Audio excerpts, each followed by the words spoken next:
Izar suna faruwa a kasi da mabuɗin zuciya, tilasirin ya yi sosuwa duk da ana da wadatuwa, shi so ba zai ɓoye ba.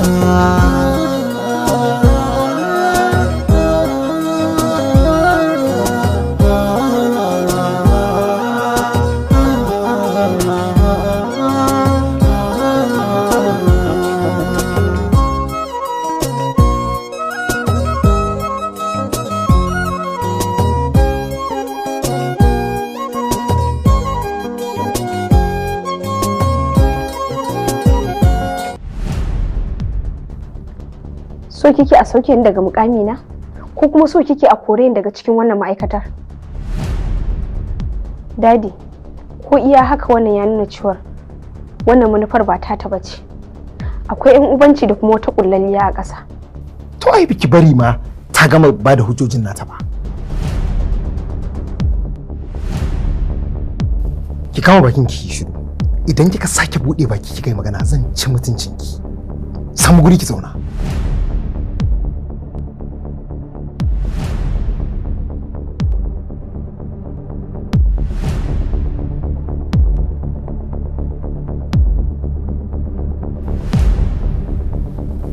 Mama na ci gaba da bayani. Na gode da ni.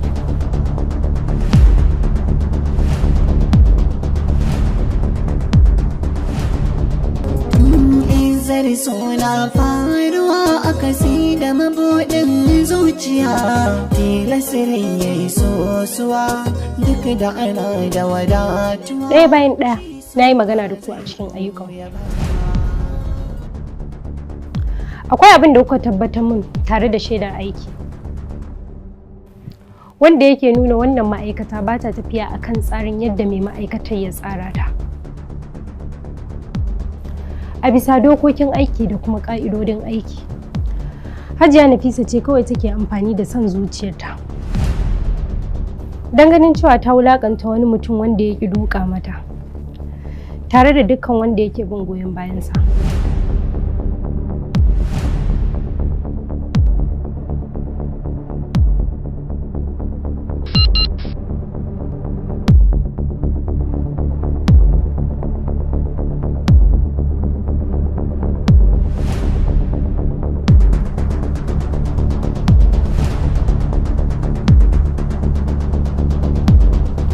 Wanda hakan ya kawo asarori na kuɗi da kuma kayan aiki.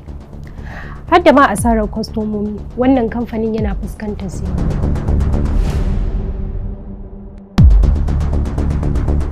Fuska ta farko idan muka fara duba ɓangaren kuɗi da kuma siyar da kaya.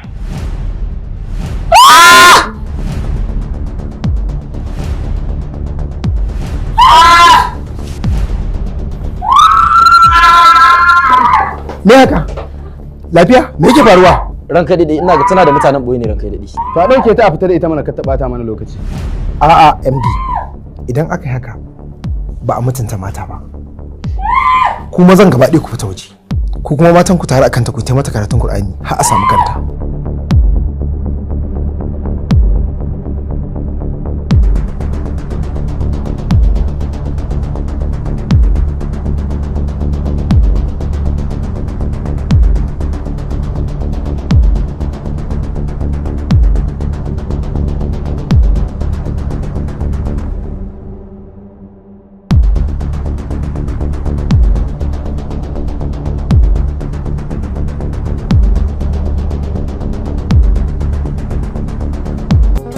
Izar suna faruwa a kasi da mabuɗin zuciya, tilasirin ya yi sosuwa duk da ana da wadatuwa, shi so ba zai ɓoye ba.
mun yi magana da diyar mai girma Matawalli kan cewa za ta gabatar da ni a gaban mai girma Matawalli. Ya naga kuma kun fito.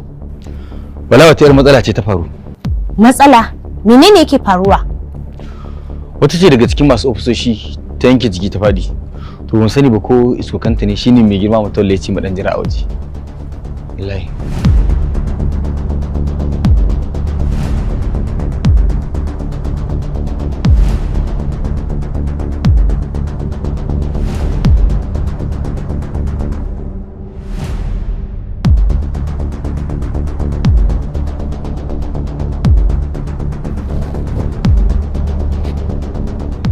Dama na san zaki bani matsala, amma ban yi zaton cewar ƙwarewar ki ta kai haka ba.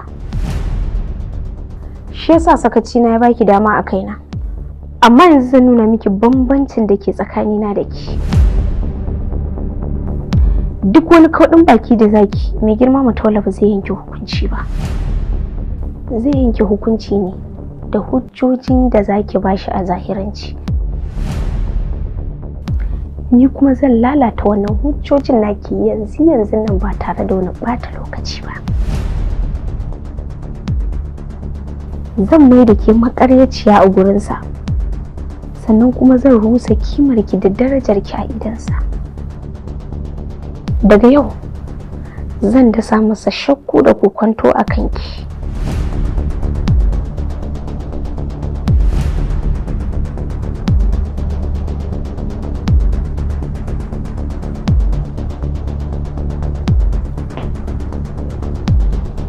Munafuka annamimiya, ke da mu kowa ya ganki ya ga alamomin tashin alkiyama. Fita min daga ofis.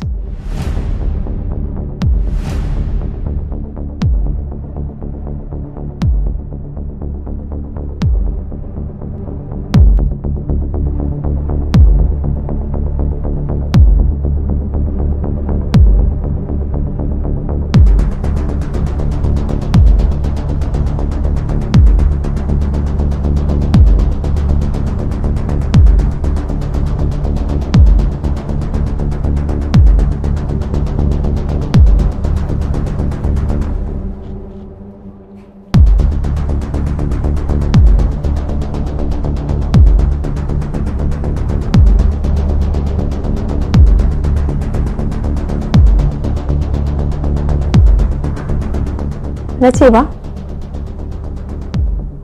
Talat, a ɗan bar mun ofis ɗin.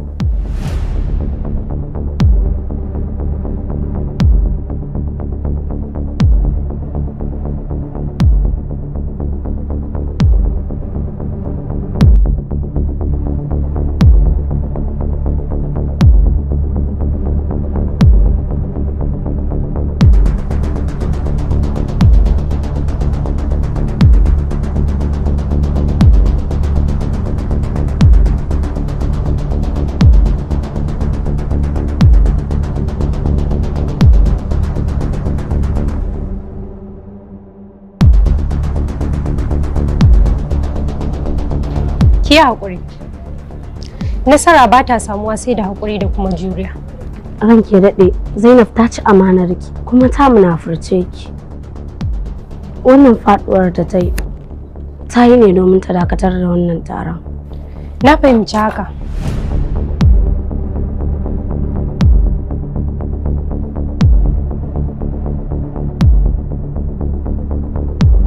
Tilasirin ya yi sosuwa duk da ana da wadatuwa, shi so ba zai ɓoye ba.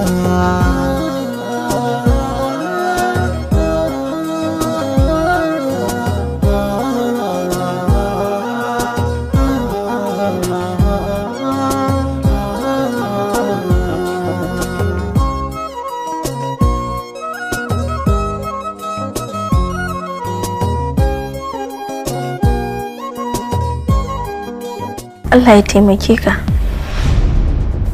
Na fitar da MD a matsayin wanda nake so, amma daga bisani sai na gane ba shine wanda ya dace da ni ba. Duba da yanda naga kowace raga mata ka tana wuyana, hakan yasa naga bari na zaɓi wanda ya fi shi. Ke dala gafarta, rin baki. Wannan wace irin magana ce ta banza to yaushe kika yi karfin hali da ƙwarin gwiwa da zaki faɗi magana in amince sannan daga baki cikin canza? Ko ni kaina na yi mata faɗa sosai, amma kuma daga ƙarshe da na fuskanci wane ne zaɓin ran nata sai ga cewa kamar ta fi mu gaskiya, in dai har da gaskiya take. Waye shi? Umar Hashim. Da gaske kike Umar Hashim shine wanda kika zaba?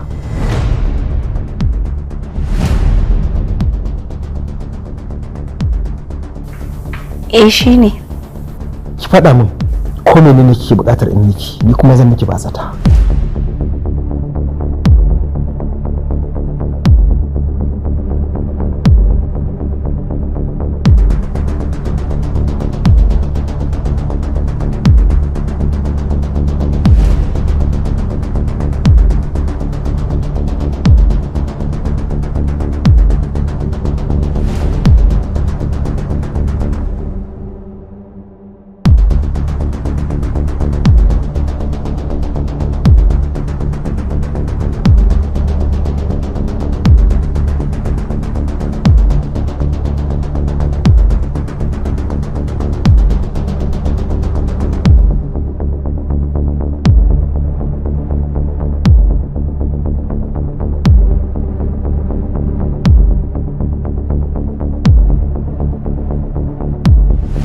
Kai rufe mana baki, da kai nake ko da shi nake, ni san ba na magana da gawa, don haka ka ja bakin ka karfe min shi kawai.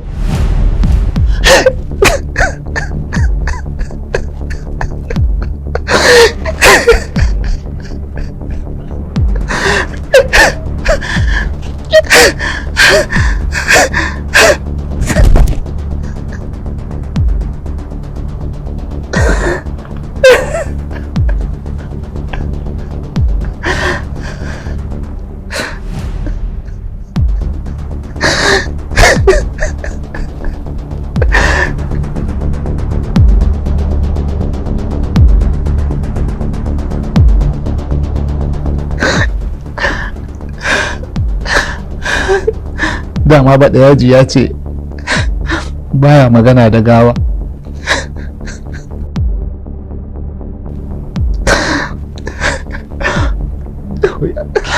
Ga kuma abin da yake faruwa da ni.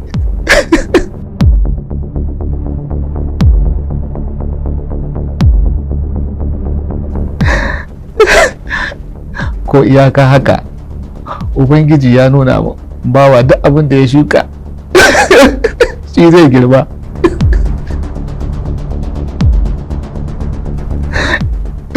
Wayo Allah da Allah, babu shakka haƙƙin Karima ya kama ni. Wayo Allah da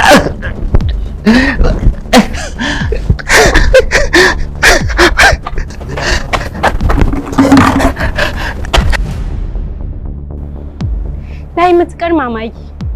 Me yasa haka? Me yasa Zainab za ta sauya min cikin sauƙi?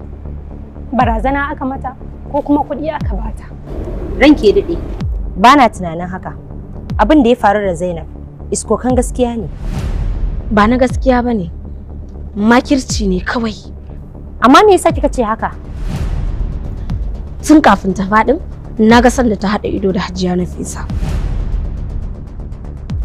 Haka kuma bayan ta faɗi ma. Amma abin da yake ɗaure min kai, a iya sani na da Hajiya Nafisa ba ta da alaka da Zainab. So amma a ina suka ƙulla haka? Dole ne Jibrin yana da sa hannu a cikin wannan al'amari. Ba dai iyaka iskokai tai ba? To dole idan ta gama iskokan za a ci gaba da zama. Kafin a ci gaba da zaman suke so su lalata dukkan hujja da na tanada, haka Hajiya Nafisa ta gaya ma.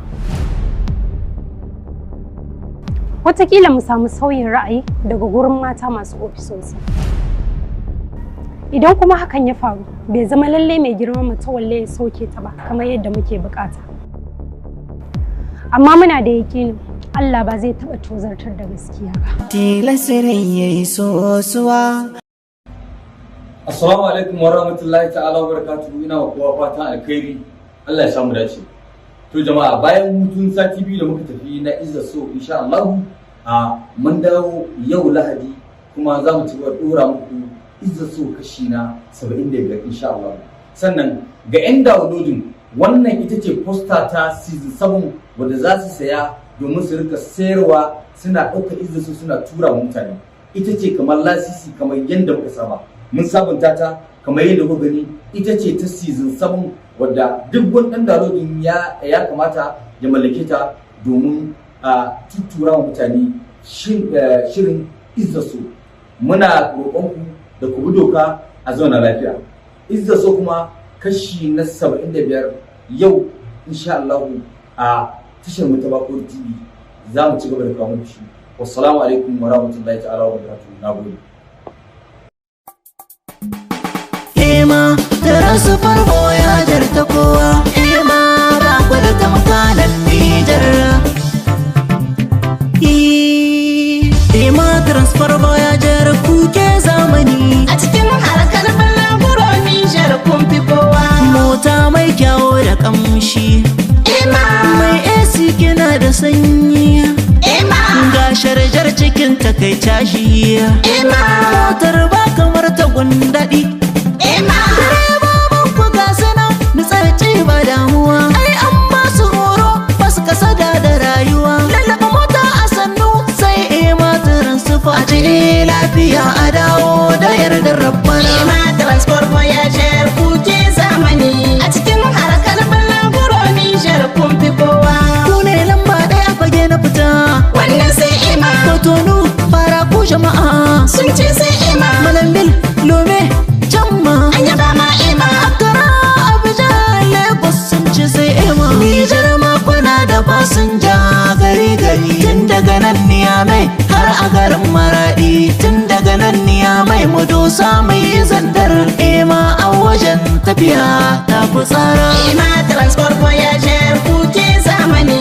A cikin harkar balaguro Nijar kun fi kowa. A cikin harkar balaguro Nijar kun fi kowa. Ema transfer voyager kwanciyar hankali da nishadi a fannin balaguro. Ka gwada mu da kanka kai za ka ga ingancin mu. Alhikima ka faɗa wa waɗansu lafiya ta ga in ta samu. Alhikima taimako in ma ka yaba shi ne burin mu. Alhikima sihiri ba ma yi Allah tsara alhikima mai disin. Nasara ta samu sanda ta ma alhikima ce. Duniya ta yarda an gamsu da alhikima ne.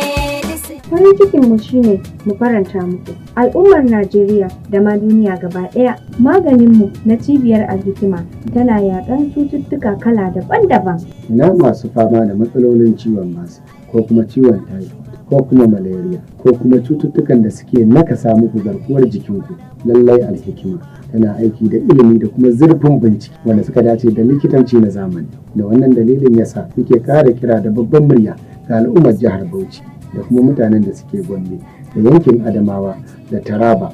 Alhikima tana aiki tare da ku, musamman yadda muka buɗe ofisoshinmu a cikin garin Bauchi da kuma cikin garin Adamawa garin Fulani. Alhikima kullum farin cikinta shine farin cikin al'umma. Muna ba da magunguna wanda suka dace da karantarwar addinin musulunci, wato karantarwar annabi Muhammad sallallahu alaihi wasallam akan cututtuka da kuma larurori. Muna ba da maganin sihiri da kuma jinni. Muna ba da maganin kambun baka da kuma maita. Muna matuƙar godiya ga al'ummar Bauchi da kuma Gombe. Muna alfahari da ku al'ummar duniya baki daya. Assalamu alaikum wa rahmatullahi wa barakatuhu. Masu kallon mu barkanmu da raka. Farko ni ne Malam Tasiu mai maganin aljannu na Maradi wanda aka sani da ɗan gado. Wanda ni haka aljannu garanta ne a wajen babana. Ni ba ɗan shi wani. Kamar yadda mutane suka sani ina gudanar da aiki na haka ne na mara. Kun san shaitani kala-kala ne, akwai na ije, akwai na gamu kuma akwai na gado. Akwai kuma aljini wanda ake ce da shi namijin dare mai hana gaya mata armi, wanda za a gani yawanci bai bar mace ta yi armi kwata-kwata. Wani kuma zai bar ta yi arma, amma bai bari ta yi. Shi kuma wani za ka gani an yi arman kuma tana haihuwa amma kuma zaman lafiya bai samu tsakaninta da mijinta, za ga suna ta yawan samun saɓani. Haka ne lamarin yake. Sannan akwai aljini wanda yake ɓata mutum dukkan lamarin shi. Za a gani mutum bai samun ci gaba. Wani ɗan kasuwa ne yana kasuwanci sai gani kamar kasuwancin zai ta yi amma kuma sai ga ya baya. Wani shi kuma dan makaranta ne ya yi karatu ya gama amma kuma aiki sai ya ki samu. Mutakar yana da wannan iska. To da izinin Allah ni duk inda kake a faɗin duniya in dai ka samu lamba ta kai sai ne zan raba ka da shi da izinin Allah haka ne lamarin yake. Sannan kuma ni yanda aiki na yake kun san aljani akwai cututtukan da yake zuwa mutum a jiki wani kuma wasu ajiya ne ake masu cikin jiki. To yanda lamarin yake kamar in kama shi ni sai na sa duka kayan da ya sa cikin jikin mutum ya tattare shi sannan in ba shi musulunci kuma in kora shi da izinin Allah ya barka abada. Sannan ni inda aiki na sha bamban da saura kamar misali a ce ya zuba ma cuta kana jin ciwo a jikinka duk inda kake ko ta waya ko a fili zan ce ka sa hannu ka rike wurin in ka rike wurin kamun ka saki ne zaka ji wurin ya bar ciwo nan take sai haka ne lamarin yake mutane sun san yadda lamarin yake. Idan ana son gani na amaraɗi to a laɗin sulhu ne za ku zo masallacin jingile ko a ta gabas ta an zuwa a kan malam tasiri. Alhayat Isa Amar Company Enterprises kyale-kyale kayan ado ne. Salamu alaikum. Ya Rasulallah. Annabi Muhammadu sallallahu alaihi wasallam. Enterprises hasken rana, hasken wata ba za su kai hasken ka ba ya annabin Allah. Wannan haka yake Karima amma me ya dalilin da ke shigowa shago na kin shiga cikin jazaba? Yacce na ga gwalagwale na ketare ni da kuma burgewa. Kuma abin alfaharin ma wai a cikin kasar mu. Ai ya kamata a ce dukkanin ɗan Najeriya da yake kishin ƙasar sai ya alfahari da wannan shago saboda shago ne da yanke mana tafiye-tafiye gurin zuwa tsaro gwalagwalan mu. Wannan haka yake. Faɗi ka ƙara faɗa. Nesa ce ta zo mana kusa. Da ce mu kashe 'yan kuɗaɗenmu sai mun hau jirgi don siyan gwalagwalai. Sai gashi a cikin garinmu a sauwaƙe. Mu irin kalolin da ke so designers. Sai wanda ranke yake so. Muna da Zupin. Muna ba da shi a farashi mai sauƙi. Dubai Gold.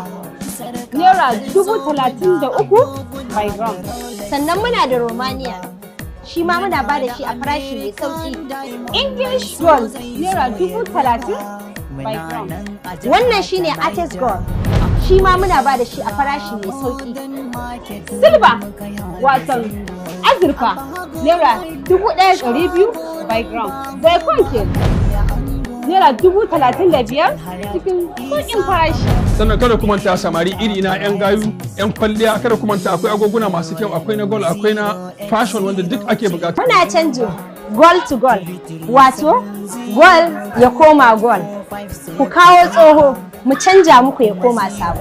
Sannan muna bada gold a bamu dollar muna bada gold a bamu sefa muna bada gold a bamu euro sannan muna bada gold a bamu pound sterling. Ana samun wayannan kayayyakin a Kure Ultra Modern Market ke cikin garin Mina Niger State. Bahago Line shago mai lamba 10.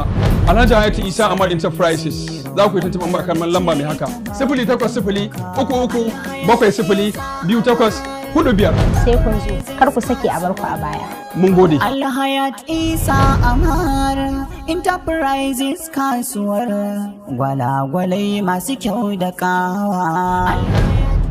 Sunana Abdullahi Yunus daga cibiyar magani na Kashful Alil wanda ake mata take da mun sha mun warke mun sha kuma mun dace. Kashful Alil ta shirya magunguna na musamman domin magance matsaloli da suka shafi al'umma da izinin Allah. Rikicewar al'ada, matsaloli da ke damun mata bangaren rashin haihuwa, aikata istimna'i cikin maza da mata yana haifar da rashin haihuwa tare da manyan matsaloli masu yawan gaske. Matsalar rashin haihuwa, low sperm count wato infertility, muna bada magani kuma ana dacewa da izinin Allah. Kamar matsalar sanyi na infection ko gonorrhea, syphilis ko genital herpes duk muna bada magani. Rashin kuzari yayin saduwa, saurin inzali da rashin karfi wato sur'atul qadhaf muna bada magani akan waɗannan matsaloli. Ina masu fama da diabetic, ciwon siga tare da hawan jini da matsalar ciwon koda tare da ciwon hanta muna bada magani. Ma'aikatar Kashful Alil sun kware wajen hada magani cikin ilimi, bincike tare da nazari akai ga duk masu buƙatar waɗannan magunguna.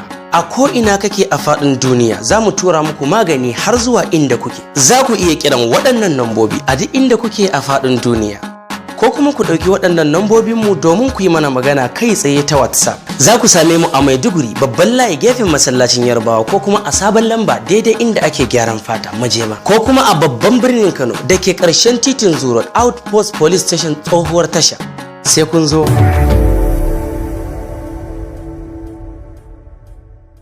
Allah ya fito da wani malami ana kiransa Bilhaki, Malam Abubakar Bilhaki, cewa in aka zo akan bukata Allah yana biya. Jin haka sai iyar da aka ce Allah ita. Zama ko ba haka bane? Wani kuma ya gani ne karara wansa aka kawo akan matsalarsa, Allah izare ciwon bukata ta biya. A ina wani warke shekara da shekaru ana yin magani ba a samu biyan bukata ba. Wurin waye aka je? Wurin wani malami ne ana kiransa Malam Abubakar Bilhaki. To ni ma ku kai ni wajen, ni ma ina da kaman shar wannan jinya. Wani a haka ya samu sako. Duk wanda ya zo Allah ka biya masa bukatar su ta alkhairi. Wani matsalan ido, wani matsalan kafa, wani farfadiya, wani paralyze, wani ciwon kamsa, wani matsala ce ta ainihin diabetes, cutar siga, wani hepatitis. Akwai wanda suka zo su kuma matsalan aure ne, babu aure, auren suke bukata.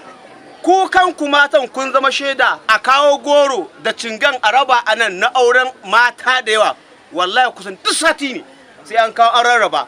Wasu kuma ba sa iya kawo, zuwa suke siyo malam bayani, ai musu addu'a bukata ta biya. Wata diploma, wata digiri sun gama, amma har yanzu shuru yanda ka san suna zagin mutane. Malam yace za su yi, lokaci ne bai ba, amma lokacin yayi. Dalilin bayyana ta zuwa na Kano, dalilin auren su amma da yardan Allah. Kin yarda da haka? Tace na yarda. Yace to magana ta kare. Me sunayen su? Ta faɗi. To ga abin da za a yi, ga abin da zai shikenan. Nan ta zo ta kawo wa malam goro huhu guda da cingan aka raba al'umma a nan wajen. Aure ya zo, saura kwana 3 daurin aure ta gayyaci malam.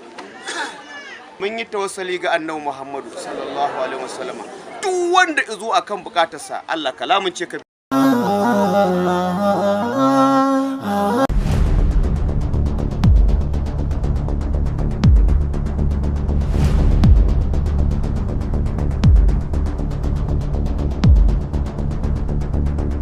Ni kuma zan shiga ma'aikatan ne saboda yadda na karanci kasuwanci in kula da dukiyar mahaifina. Babu shakka ya kamata ki gamsu da jawabinta. Da yiwuwar Ubangiji ya kawo ta ne ta samar da sauyi a cikin wannan ma'aikatar. Don Allah kai ki dakatar da ita. To Allah ya jagora, amma da sharaɗi guda ɗaya. Ina sauraron ki mami.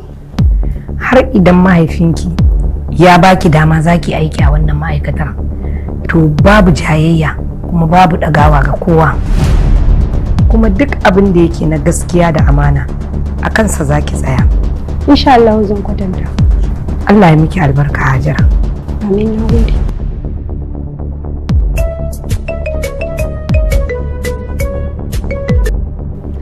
Hello ranke daɗe. Biye ya dai. Menene yake faruwa a cikin babban ma'aikata? Yanzu ne mai girma matawalle ya taso ni.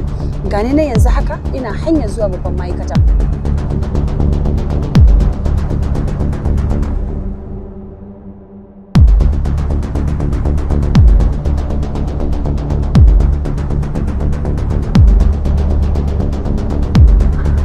Rage daɗe an samu matsaloli da yawa.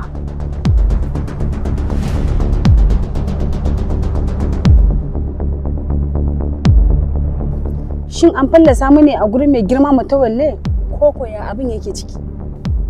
A aran ke daɗe. Abin da yake faruwa ba ke ake shirin fallasawa ba. Hajiya Nafisa Hajara take shirin fallasawa. Amma idan kika yi sakaci, ke ma matsalar za ta iya shafan ki. Kin ga dakata PA. Ki gaya min gaskiya menene yake faruwa a cikin babban ma'aikata? Kamar da yadda kika sani, dole tana so sai ta mallake wannan ma'aikata ta hanyar buɗe hannun jari. Hakan ya sa ta yi amfani da Jibril.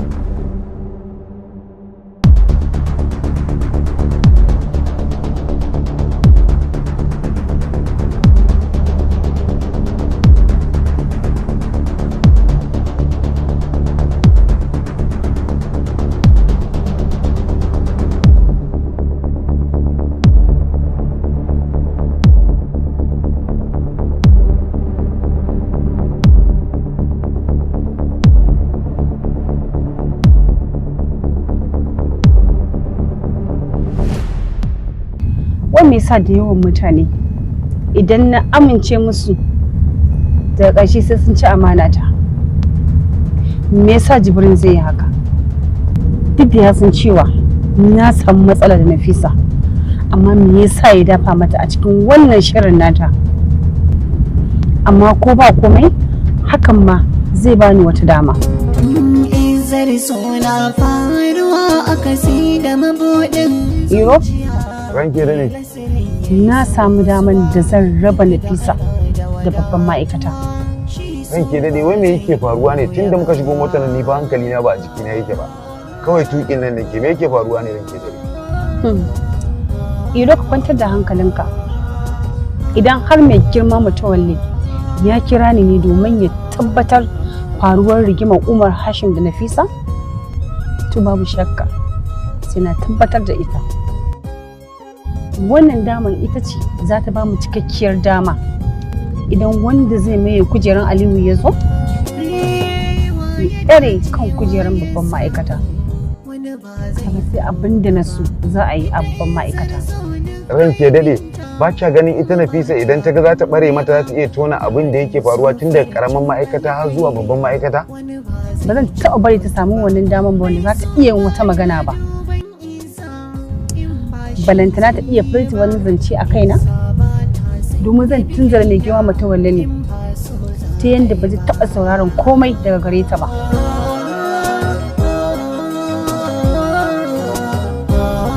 Lallai gobe sanar da wannan yarinyar nan kanwar Malam Hamza. An samu wannan makarantar Allah da kuma malamin makarantar Allah wanda zai zama kamar magajin wancan malamin wanda Malam Hamza ya ba wa Aliyu kamar yadda ya bukata. An gama ranke dade, insha Allah ba zan kokarin haka. Ranke dade ki ce cafakiya ake. To Allah ya tsare, za mu sauri mu karasa.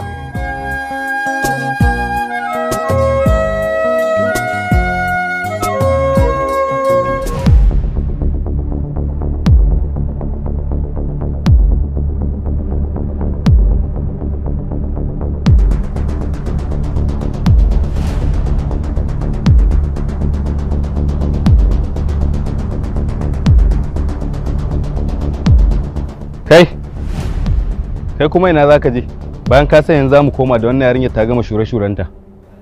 Zan dan zaga bayi ne inda. Ok, to ka hanzarta ka bata mana lokaci. To insha Allah.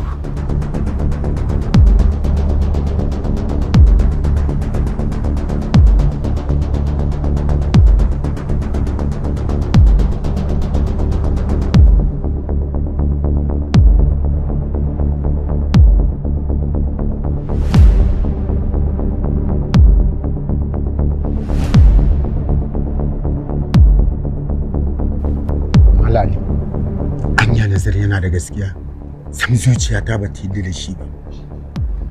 Malam Tanimu, a halin da muke ciki yanzu ba ma neman taimakon kowa sai na Allah, kuma lallai gaskiya za ta yi halinta insha Allah.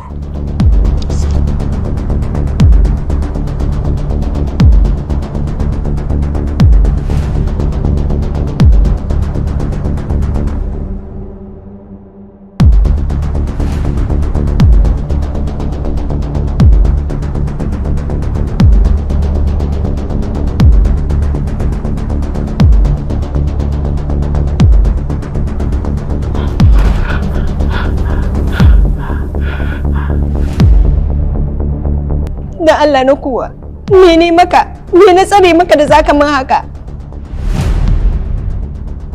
Shin wani abu marar daɗi ya taɓa shiga tsakaninmu ne? Ka ji tsoron Allah, kada ka zubar min da mutunci, ka gaya masa gaskiya.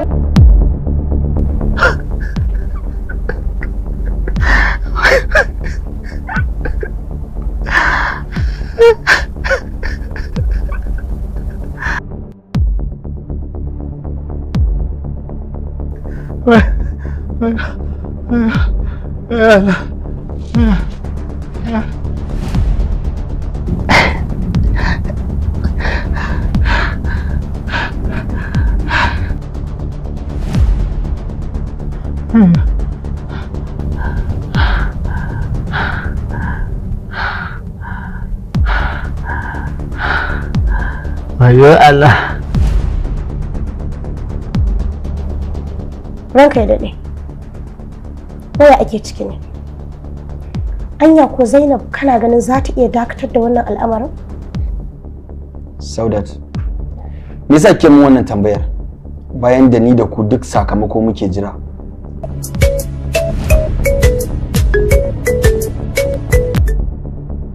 Hello? Production manager ya ake ciki? Yawwa, Jibrin, to taro fa ya tsaya kamar yadda aka tsara. Yanzu kuna ina? Bayan Zainab ta tayar da uskukun ƙarya, shine mai girma Matawalli yace duka mu maza mu fito waje, su kuma matan su tsaya su yi mata karatu. Yanzu abu ɗaya nake so kai. Ina jin ka. Mai girma Matawalli baya cikin babban ofis, ya shiga cikin karamin ofis na hutawa. Don haka yanzu ka dora daga mataki na gaba kawai. To shikenan. Nagode.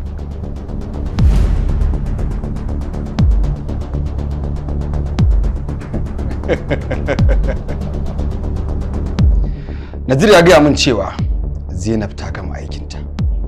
Saurana mu.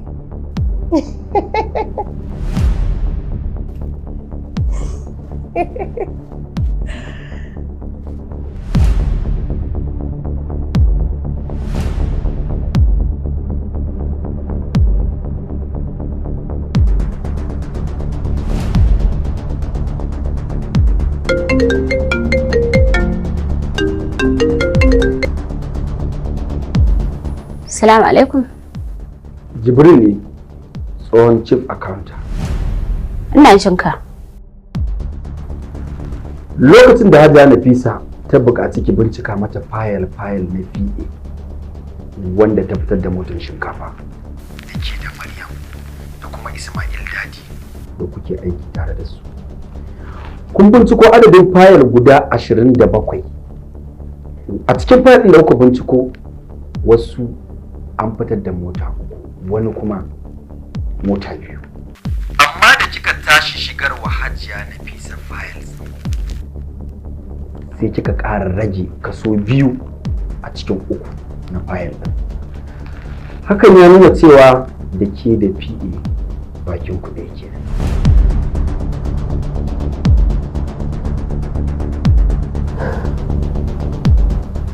To kai waye faɗa maka? Kin ga Jamila, ba ni da isasshen lokacin da zan miki wannan bayanin. Ina so ki canza gaskiyar da kika sani, kuma ki ba mu haɗin kai kamar yadda zai yi ba. Idan kuma ba haka ba, bayan an gama wannan kes ɗin, ke ma zan fito da naki cin amana.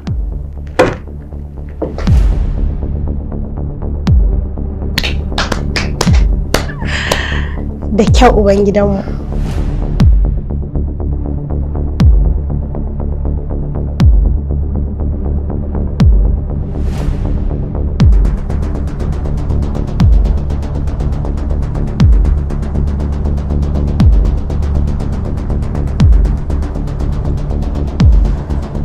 Wai me yake faruwa ne?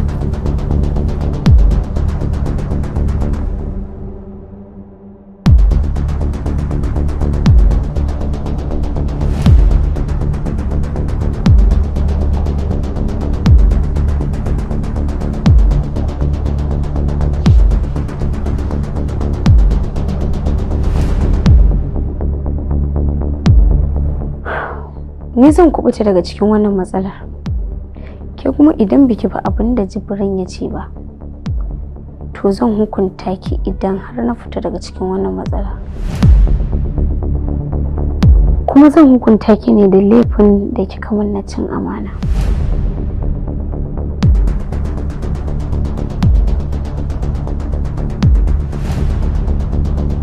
Idan ƙawancen ku gaskiya ne, da yiwuwar idan kin canja gaskiyar, ki kubutar da ita.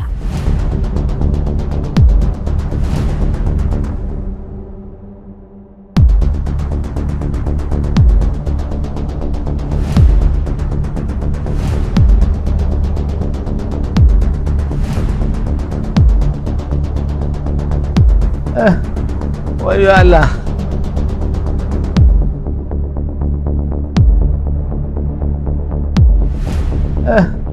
Wayo Allah. Waya Allah.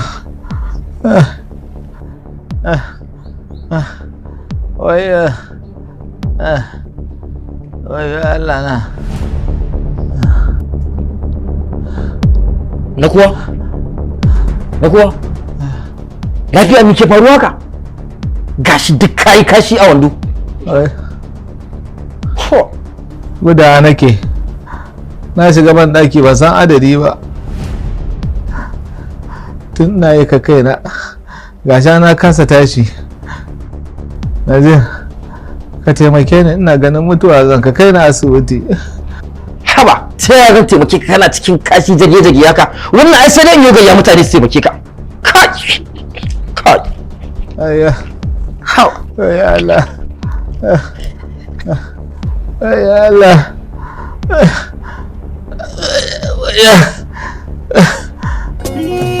Waye dace waye samu wani ba zai koka ba. Ita in zarzo duk kai minta kuma ba ta ɓuya ba. Daɗin sofar cin alkairi wani ba zai cutu ba. Mai so baya duban isa in ba shi zai yi ba. Isa ba ta sanya biyayya in ba so za a yi ba.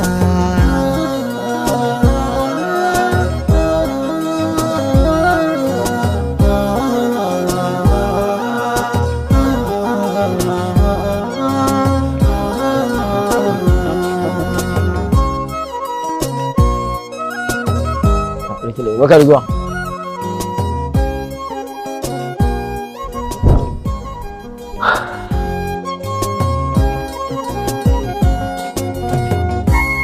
Sani da ƙoƙari. Tun kafin na ƙarasu, na sami labarin irin ƙoƙarin da kika yi. Kin ceto wannan ma'aikata daga rushewa. Allah ya miki albarka.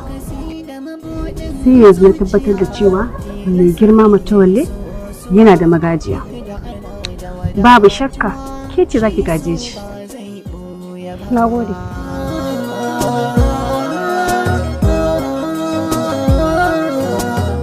Ke ce aka yi wa shari ko? Irin ke daɗi. To ki kwantar da hankalinki. Za mu karɓa miki haƙinki.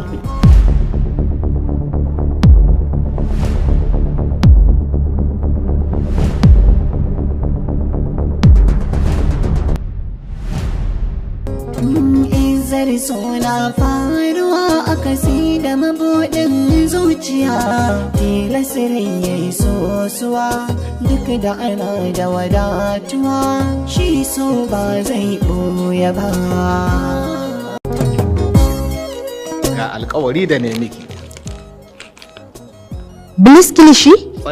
To kai da ka saba kawo min guda ɗaya, yau ya aka ka kawo min guda biyu har haka? Kwantar da hankalinki. Ai kamfanin sun sauƙaƙa farashi, yanzu wannan 500 kenan. Ai akwai ɗan 1000 ma yana nan. 500? Kwarai kuwa, saboda 'yan dagwai iyalan baba. Babu bambancin shi da 'yan 1000. Wallahi, ba idan saboda masu ƙanamin ƙarfi. To dan Allah a je a ƙaro min su da yawa, saboda ƙawayena kullum suna tambaya na ina nake samun wannan bliss kilishi din nan, yana matuƙar ƙayatar da su. Sai in raba musu. Gaskiya ne. Saboda haka muna kira ga dukkanin kwastomominmu, za ku iya samun wannan blink kilishi na naira 500 a dukkan inda kuka saba sayan sa.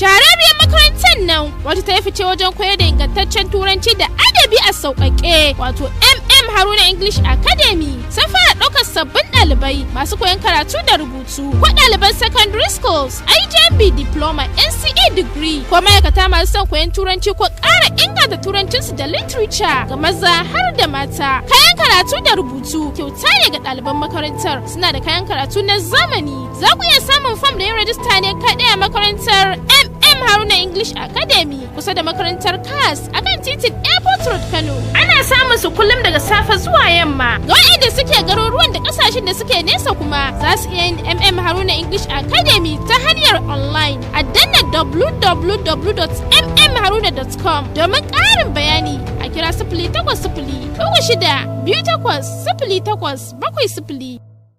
Al-Fuad Islamic Research Center ta fito da wasu sabbin tsare-tsare don taimaka ma tsarin lafiyar ku da tsara ku akan abin da ya shafi magungunan gargajiya na addinin Islama. Ke farin cikin sanar da daukacin al'ummar da ke hudda da ita sani cewa wannan shahararriyar cibiya da ta yi fice wajen kawo muku magungunan gargajiya da addinin Islama ta mai da magungunan ta na ruwa irin na zamani don sauƙaƙa masu sayan magunguna a wannan cibiya. Ta ce wannan tsari zai taimaka wajen inganta lafiyar ku da ma samun sauki wajen shan magani. Wannan cibiya mafarkinta shine ya za a yi ta faranta ma daukacin al'ummar da ke hudda da ita domin tsari da tsare-tsare akan abin da ya shafi inganta lafiyar ku. Al-Fuad Islamic Research Center cibiya ce da ta kware wajen bayar da magunguna daban-daban na abin da suka shafi rayuwar ku, wanda suka hada da na ciwon sanyi, ciwon suga, ciwon kansa, hawan jini, ina masu ɗauke da cutar nan ta HIV/AIDS, ina maza da mata masu matsala kan abin da ya shafi haihuwa. Garzaya wannan cibiya ta Al-Fuad Islamic Research Center wanda take da babban ofishinta a cikin garin Kanan Dabo, tana nan a Zoo Road Amana Plaza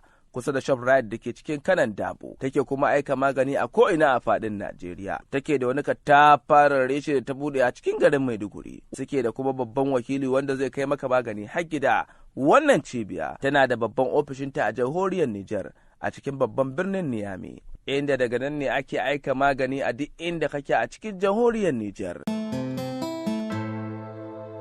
Muna kira ga al'umma masu kallon mu da kai da ke da ku yi kokari ku zo MA dan canji. Idan baka san gari ba to saurari daka. MA dan canji Nigeria Limited shine katafaren kamfani a tamkar da dubu na sayar da atamfofi, leshina, shaddoji, gejna, yadika da dukkanin nau'ikan sutura da za ku suturce jikinku cikin aminci, jin daɗi da kwanciyar hankali da karamci. MA dan canji Nigeria Limited na nan a lamba 80 titin IBB bayan Sani Abacha Stadium da ke Kano, sai kuma reshen mu da ke lamba 15 layin yan nono gidan Agwal mai dan kwali a saman Bene kantin kwari a birnin Kano. Za a iya kiran mu a 09021111744 da kuma 09136365351 don tattaunawa da mu da kuma ganin samfuran da muke da su a manhajar WhatsApp ta yadda bayan kun zaba kun kuma darje mu kuma mu aiko muku da su har inda kuke a cikin kankanin lokaci. MA dan canji Nigeria Limited, idan ana dara bidda uwa ake. To, assalamu alaikum jama'a, barka da warhaka. Ina ma abota son kallon shirin fina-finan Hausa. Sunana Hajiya Aisha Muhammad Adam Yola. Sunana Alhassan Kwalle. Sunana Lawal Ahmad. Sunana Lawal Ibrahim Gungu, wanda aka fi sani da bawan mata. Sunana Salisu S Fulani. Sunana Bello Muhammad Bello, wanda aka fi sani da General BMB. Sunana Tima Yola. Ni ne naku ga zalimi ko a koda yaushe. Ina ƙara sanar da ku cewa za mu ci gaba da kawo muku shirin lu'ulu'u duk ranar Asabar. Lu'ulu'u. Lu'ulu'u. Lu'ulu'u. Lu'ulu'u. Lu'ulu'u. Sunan shiri mai dogon zango. A Kannywood Exclusive TV. Lu'ulu'u. Kannywood Exclusive TV. Lu'ulu'u. Yana nan da misalin karfe 8 na dare duk ranar Asabar. Lu'ulu'u. A kowane Asabar karfe 8 na dare. Ku ci gaba da kallon fim ɗin Lu'ulu'u a tashar Kannywood Exclusive TV da ke kan YouTube. Ku kasance tare da wannan shirin domin akwai abubuwa na faɗakarwa da kuma ilmantarwa a ciki.